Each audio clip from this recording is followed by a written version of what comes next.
¿Qué tal? Buenas tardes, ¿cómo Buenas están? tardes, Álvaro. Sí, yo guiándome por la consigna que entiendo, a ver, por libertad de expresión, digo, no muy distinto de lo que puede definir la Real Academia Española, ¿no? Que es poder decir, manifestar y difundir lo que pensamos y lo que creemos sobre tal o cual cuestión sin miedo a ser hostigados o perseguidos o castigados por ello. Me parece que eso es fundamental. Primero tener en claro eso. Libertad de expresión es la posibilidad de que cada individuo en la sociedad que le toca vivir pueda expresarse sin temor a la represalia. Claramente hoy Argentina en estos términos no está viviendo su mejor momento.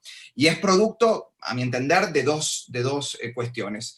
Una es la eterna intromisión del poder político a través de los aparatos de la administración pública, los aparatos estatales, y en particular el presupuesto destinado a la pauta oficial en los medios nacionales a los medios alternativos y medios digitales, tal como lo definió Pablo. Entonces, estas dos cuestiones genera que lo tradicional, lo que se sostiene, bueno, a veces de forma no demasiado transparente, ya sea por la asignación de recursos del Estado o, como se ha sospechado durante muchos años en la Argentina, que teníamos medios de comunicación comprados por empresarios fantasmas. Presto podrá, que conoce muy bien la historia de los medios de comunicación, todos hablábamos de González González, ¿se acuerdan? Y nadie sabía quién era González González, le decían el fantasma, pero todos sabíamos que era el dueño de Canal 9. ¿Pero quién era González González? Podía ser Sicarelli Sicarelli, Carreras Carreras, Kirchner Kirchner, qué sé yo, Perón Perón, y nadie podía definirnos quién era.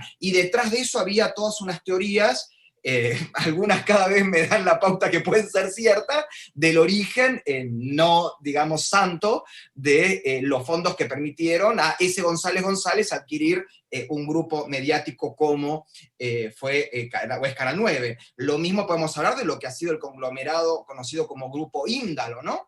Que tiene lo que podemos llamar los medios oficialistas K, con C5N a la cabeza. Después, incluso, la incursión del sindicalismo argentino en, entre comillas, la inversión del dinero de los trabajadores en la adquisición y control de medios de comunicación. Caso Grupo Olmos, relacionado con la Unión Obrera Metalúrgica, o el Grupo Octubre, ¿no? Relacionado con la figura de Víctor Santamaría, secretario general de los porteros encargados de edificios. Entonces, cuando este sector, más los medios tradicionales, decanos de la Argentina, el Grupo Clarín, el Grupo La Nación, estos grupos, que además son grupos de interés, se vieron sacudidos por el auge de estas nuevas formas de comunicar, y estos nuevos comunicadores, bueno, no han reaccionado de la mejor manera, ha sido un cóctel bastante explosivo, así que un poco, bueno, ese es mi diagnóstico y quizás lo podemos ir profundizando el diálogo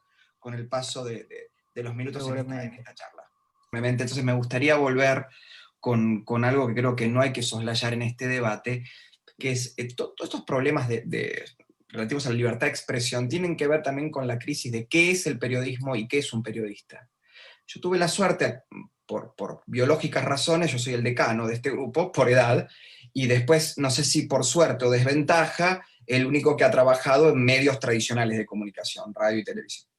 Y cuando digo medios tradicionales hablo de los constituidos hace por lo menos 30, 40 años en Argentina, privados. Nunca trabajé en un medio público. Y en esos años tuve la suerte de poder conocer principalmente mujeres, periodistas con mayúsculas, que me enseñaron mucho de una profesión que no ejerzo, porque yo no soy periodista, y sin embargo los medios de comunicación me califican de periodista, y te das cuenta del nivel de pérdida de brújula que tienen los medios. Yo soy un analista político, y sin embargo me ponen periodista en los videografs, pero yo, amigas que desgraciadamente ya no nos acompañan más, como Silvina Wolger, René Salas, Viviana Borbato, que ya fallecieron, y otras tantas que viven, como Norma Morandini, Cristina Castelo, que han trabajado en diarios mitológicos, como fueron, por ejemplo, el diario La Opinión, o la primera etapa de Crónica, que fueron dirigidos además por empresarios periodísticos, ¿no? Figuras titánicas que uno puede no coincidir ideológicamente o con su visión de cómo hacer periodismo, pero que nadie puede, repito, soslayar su rol, como fueron Jacobo Timerman y Héctor Ricardo García, por ejemplo. Y ellas siempre me han planteado que sus experiencias en las redacciones de estos diarios o de estos medios de comunicación les enseñó que el periodismo se sostiene sobre un trípode, que es el informar, el investigar o valga la redundancia, opinar.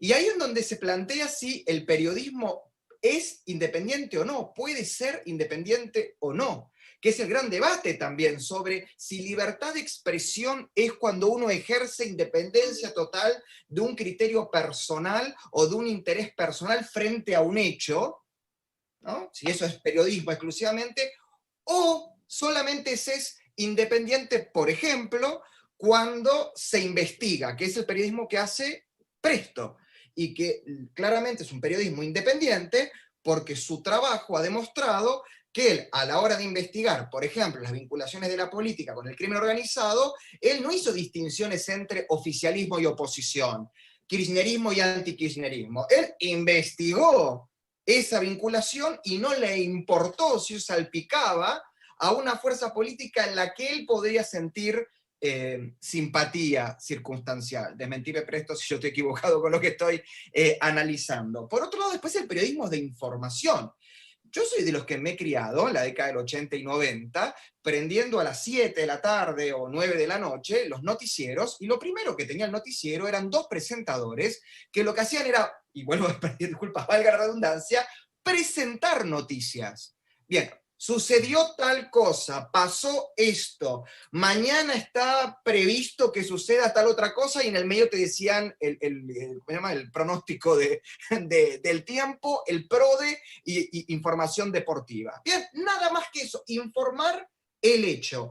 Después, obviamente, con la ampliación de las tecnologías, empezó el periodismo realidad, que era el de los noteros yendo al lugar del suceso, ¿no? El robo del banco, el asesinato, y ahí aparecieron desde Seguime Chango, que algunos se ven acordar de quién estoy hablando, pasando por nada. Fanny Mandelbaum metiéndose, otra gran amiga que me olvidé de nombrar, Fanny Mandelbaum, pero ella es de televisión, metiéndose, por ejemplo, en el caso María Soledad, y donde si bien se informaba de un hecho, de forma lo más independiente y aséptica posible, obviamente el tono con el que el periodista informaba el hecho podía marcar mayor o menor cercanía con el suceso. ¿Sí? Y después tenemos el periodismo de opinión, lo que llama las editoriales, que es obviamente lo que es imposible ser independiente, porque la opinión, guste o no nos guste, es subjetiva y donde influyen obviamente nuestras experiencias personales, nuestras formaciones y nuestras circunstancias. Es muy difícil dar una opinión totalmente aséptica.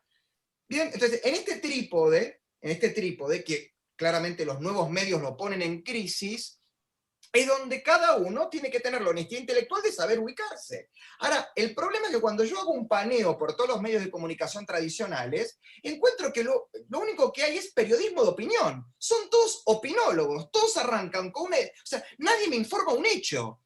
Lo único que hoy todavía sigue funcionando como informativo es la famosa radio con apellido de prócer, que cada hora te pone el informativo tipo Radio Colonia y te dice pasó tal cosa, pero después son todos los programas de opinión. Gente que yo admiro muchísimo, por izquierda y por derecha, pero digo, todos opinan, no informan. Y a mí lo que me gustaría es que hagamos un sinceramiento masivo y definitivamente asumamos que mayoritariamente el periodismo no es independiente. Miren lo que va a pasar en las próximas semanas en Estados Unidos, cuando todos los principales diarios, o los más importantes, con presencia en los 50 estados norteamericanos, las principales cadenas de televisión y de radio, los famosos endorsements.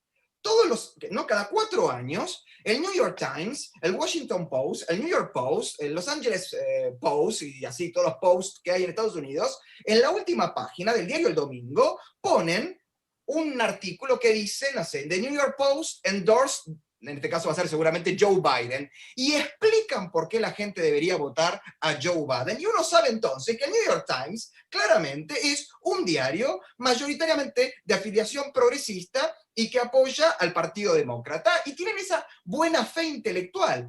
Acá vos tenés, por ejemplo, no sé, el diario La Nación, que uno creería que es el vocero de la clase media profesional, la clase media alta o de los sectores conservadores, y después por querer jugar a ciertas reglas de corrección política o algo, tiene unas líneas editoriales que no son las que ellos creen, y son meras cuestiones de mercado, que comercialmente te las aplaudo, pero para la visión que ellos cumplen, supuestamente que ellos son el diario Decano, o el otro diario que dicen que son el Clarín, que con su ruido despierta las mentes adormecidas, un día son los defensores de los capitales de la industria y otro día son defensores de un gobierno populista y otro día... A ver, el sinceramiento de todo esto. Y cuando aparecemos nosotros, somos odiados porque en realidad nuestra sola existencia expone la falta de buena fe y coherencia intelectual de los medios tradicionales. Nosotros somos la proyección de su, digamos, su acting, de su simulación. Porque yo reconozco que soy analista político y no soy independiente. Porque yo no me independizo de mis criterios de análisis y de mi formación. Ahora a ellos les molesta que yo lo plantee y les diga, y vos tampoco. Y ahí viene, como dice Danan, y como dice Tipítico, las contraofensivas. Salgamos a atacar y son capaces de utilizar para intentar contraargumentar hasta los recursos más bajos, como meterse con nuestra salud, nuestra vida privada, cosas que son realmente de una bajeza total. Así que me parece que esto es importante también verlo, y más cuando tenemos medios de comunicación llorapauta y llorapauta pública, porque quisiéramos ver los libros contables de los principales medios de comunicación del país, cuánto implica la pauta oficial para pagar los gastos corrientes del medio.